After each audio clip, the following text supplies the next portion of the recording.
Hello everyone, জ্ঞানজ্যোতি coaching সেন্টারের পক্ষ থেকে তোমাদের সকলকে জানাই স্বাগত। আমি অসীম দাস আবার চলে এসেছি তোমাদের জন্য সোশ্যোলজি সাবজেক্টটা নিয়ে। তো তোমরা যারা আমাদের ওয়েস্ট বেঙ্গলের বিভিন্ন ইউনিভার্সিটির আন্ডারে পড়াশোনা করছো, যারা সোশ্যোলজি নিয়ে পড়াশোনা করছো, আমি মূলত কিন্তু তাদের জন্য ভিডিওগুলো তৈরি করছি বা তাদের জন্য ভিডিওগুলো দিচ্ছি। যারা আজকে প্রথমবার আমাদের ভিডিওটা দেখছো তাদেরকে বলছি অতি অবশ্যই আমাদের চ্যানেলটিকে সাবস্ক্রাইব করে দেবে এবং বেল আইকনটা প্রেস করে দেবে। তাতে কি হবে, তোমাদের কাছে তোমাদের সোশ্যোলজি সম্পর্কিত যেসব ভিডিওগুলো আছে সেগুলো তোমরা পেয়ে যাবে এবং নোটিফিকেশনগুলো পেয়ে যাবে। তোমাদের কলেজের যে যাবতীয় নোটিফিকেশন সেগুলো কিন্তু তোমরা আমাদের এই চ্যানেল থেকে পেয়ে যাবে। ঠিক আছে, তো দেখো আজকে তোমাদের যে সাবজেক্টটা নিয়ে আমি আলোচনা করছি সেটা হচ্ছে সোশ্যোলজি, এবং আজকে যে টপিকটা নিয়ে আমি আলোচনা করছি সেটা খুবই একটা গুরুত্বপূর্ণ টপিক। সেটা হচ্ছে কি, দেখো এখানে লিখে দিয়েছি difference between rural and urban society, মানে গ্রামীণ সমাজ এবং নগর সমাজের মধ্যে পার্থক্য, গ্রামের সমাজ এবং নগর সমাজের মধ্যে পার্থক্য। ঠিক আছে, তোমাদেরকে কিন্তু আমি গ্রামীণ সমাজ বিজ্ঞান নিয়ে বা গ্রামের বিষয় নিয়ে কিন্তু এর আগে কিন্তু আমি প্রচুর ভিডিও দিয়েছি, যেগুলো কিন্তু তোমাদের এক্সামের জন্য খুবই উপযোগী। ঠিক আছে, এবং আমরা কিন্তু এই যে তোমাদের যে সিলেবাস অনুযায়ী যে পড়াশোনাগুলো সেগুলো কিন্তু আমাদের অনলাইন ক্লাসেসের মাধ্যমে কিন্তু শুরু হয়ে গেছে আগস্ট থেকে। ঠিক আছে, তো দেখো আজকে তোমাদের আমি যে বিষয়টা নিয়ে আলোচনা করব গ্রামীণ সমাজ ও নগর সমাজের মধ্যে পার্থক্য।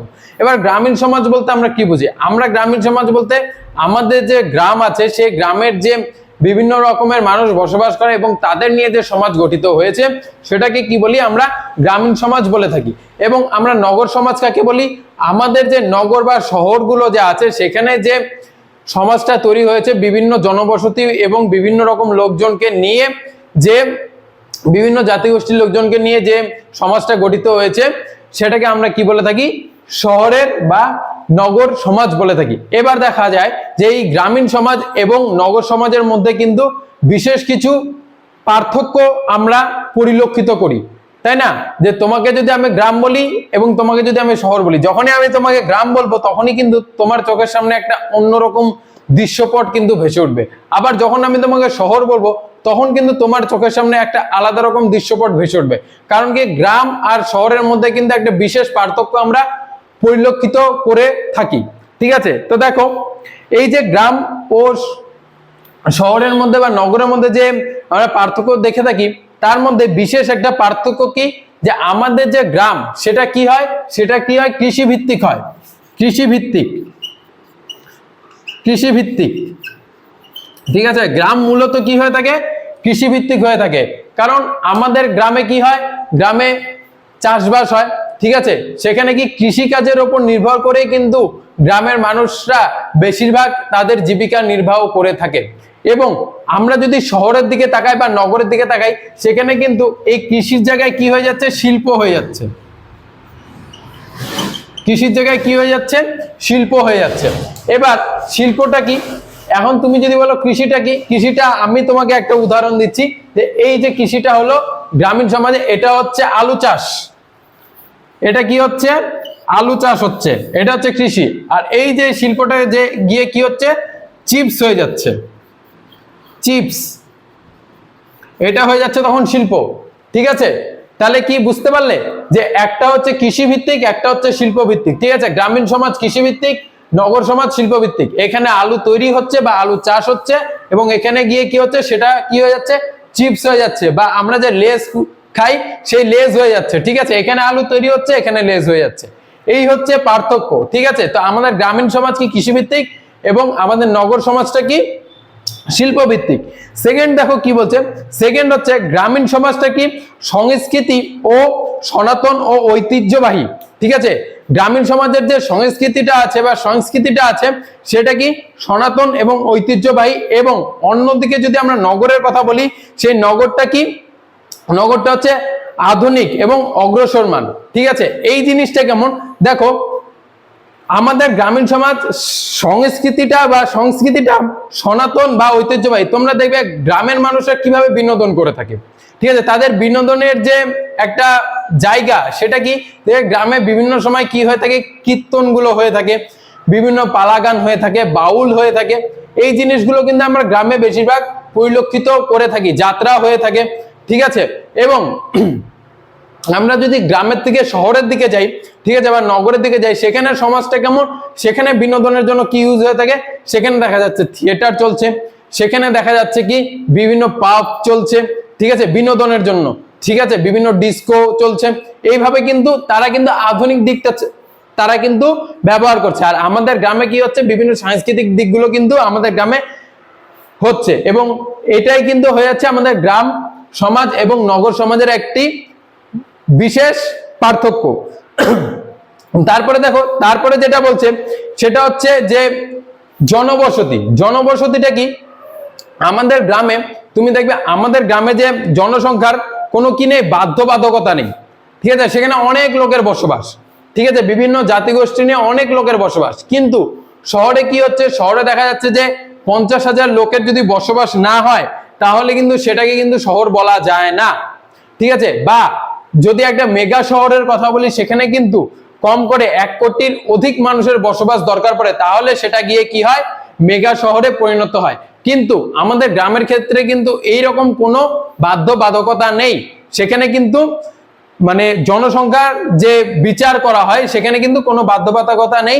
কিন্তু নগরের ক্ষেত্রে কিন্তু এই সংখ্যাগুলো কিন্তু দেওয়া হয়েছে, 50,000, তারপর 1 কোটি, এইভাবে কিন্তু আমাদের কি করা হয়েছে, যে জনসংখ্যার বিচারে কিন্তু গ্রাম সমাজ এবং নগর সমাজকে কি করা হয়েছে, ভাগ করা হয়েছে, ঠিক আছে। এবার দেখো যে আমাদের গ্রামে কিন্তু যদি অনেক লোকেরও যদি বসবাস থাকে, গ্রামে কি হয়, জনঘনত্বটা কম হয়, ঠিক আছে। কিন্তু শহরে তুমি দেখবে, শহরে কিন্তু কম লোক থাকুক বেশি লোক থাকুক, সেখানে কিন্তু জনঘনত্বটা কি হয়, অনেক বেশি হয়, ঠিক আছে। জনঘনত্বটা কি, তুমি যদি বলো এটা ধরো একটা গ্রাম, আর এটা ধরো একই রকম একটা শহর, মানে একই রকম জায়গা, এইখানে কি করা হচ্ছে, এখানে হচ্ছে এরকম লোকজন, এখানে একজন, এখানে জনঘনত্বটা সেরকম নেই, এখানে কি একদম পরপর এরকম, মানে তুমি থাকার জায়গা পাবে না। মেগা সিটিতে গেলে কি তুমি থাকার জায়গা পাবে না, ঠিক আছে।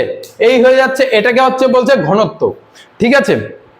এবং তারপরে কি দেখা যাচ্ছে, তারপর দেখা যাচ্ছে গ্রামীণ সমাজে কি বসতবাড়ি এবং জলাশয় ব্যতীত অধিকাংশ কি কৃষি উৎপাদনে ব্যবহৃত হওয়া ভূমি দেখা যায়, ঠিক আছে। মানে আমাদের যে গ্রাম অঞ্চল আছে সেখানে কি দেখা যায়, সেখানে হচ্ছে বসতবাড়ি এবং জলাশয়, যেটাকে আমরা পুকুর বলে থাকি, ঠিক আছে, বা হচ্ছে বসতবাড়ি ছাড়া সেখানে কি দেখা যায়, অধিকাংশ কি দেখা যায়, কৃষি ভূমি দেখা যায়, যেখানে কৃষি কাজ করা হয়। এবং অন্যদিকে শহর যে আছে, আমাদের যে শহর বা নগর সমাজ যে আছে, সেখানে কি আমরা কি বলতে পারি, যে কৃষিভূমি সেখানে নেই বললেই চলে, ঠিক আছে, সেখানে কৃষিভূমি নেই বললেই চলে।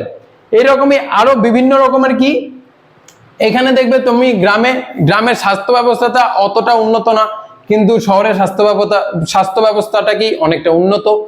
এবার তুমি যদি বলো যে গ্রামের শিক্ষা ব্যবস্থা, সেটার যে শিক্ষার যে কাঠামোটা, সেটা দেখবে শহরের মতন কিন্তু অতটা উন্নত না, কিন্তু আমাদের শহরে কিন্তু পড়াশোনার জন্য বা শিক্ষা গ্রহণের জন্য শিক্ষাগত কাঠামোটা কিন্তু অনেকটাই উন্নত এবং আধুনিক। এরকম বিভিন্ন যে পার্থক্যগুলো, এই বিভিন্ন পার্থক্য নিয়ে কিন্তু আমাদের গ্রাম সমাজ এবং নগর সমাজ কিন্তু গঠিত হয়েছে, ঠিক আছে। এই যে তোমাদের গ্রাম সমাজ এবং নগর সমাজের যে পার্থক্য, এই পার্থক্যের উপরে কিন্তু আমাদের জ্ঞানজ্যোতি কোচিং সেন্টার থেকে তোমাদের জন্য কিন্তু পিডিএফ আকারে নোটস অলরেডি তৈরি হয়ে গেছে, ঠিক আছে। এবং তোমাদের এই টপিকটা নিয়ে আমরা কিন্তু অনলাইন ক্লাসেস এবং পিডিএফ নোটস প্রোভাইড করে থাকি, ঠিক আছে। শুধু এই টপিকটা না, আমাদের সোশ্যোলজির তোমাদের ওয়েস্ট বেঙ্গলের যে ইউনিভার্সিটিগুলি আছে, সেই ইউনিভার্সিটিগুলির আন্ডারে যে কলেজগুলি আছে, সেই কলেজগুলোতে তোমরা যে পড়াশোনা করছো, তাদের যে টপিকগুলো দেওয়া হয়েছে, সেই টপিকের উপরে কিন্তু আমরা সোশ্যোলজি নিয়ে কিন্তু তোমাদের সাথে আলোচনা করি, এবং অনলাইন ক্লাসেস এবং পিডিএফ আকারের মাধ্যমে কিন্তু আমরা তোমাদের নোটস এবং ক্লাসেস প্রোভাইড করে থাকি। তো যারা এখনো আমাদের জ্ঞানজ্যোতি কোচিং সেন্টার জয়েন করেনি, তারা দেখো এখানে দুটো নাম্বার আছে, 6295916282 এবং 7076398606। এই দুটো নাম্বারে তোমরা আমাদের সাথে যোগাযোগ করতে পারো, এবং আমাদের এখানে জ্ঞানজ্যোতি কোচিং সেন্টার জয়েন করে কিন্তু অনলাইন ক্লাসেস এবং পিডিএফ এর মাধ্যমে কিন্তু তোমরা তোমাদের পড়াশোনাগুলো চালিয়ে যেতে পারো, ঠিক আছে। তো অতি অবশ্যই জ্ঞানজ্যোতি কোচিং সেন্টার জয়েন করো, এবং আমাদের কিন্তু আগস্ট থেকে কিন্তু ক্লাস শুরু হয়ে গেছে, ঠিক আছে। তোমাদের এক্সামও কিন্তু যত দিন যাচ্ছে তত এগিয়ে আসছে।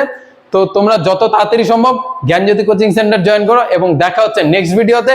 আজকের মতন এখানে শেষ করছি। Thanks for watching. Thank you.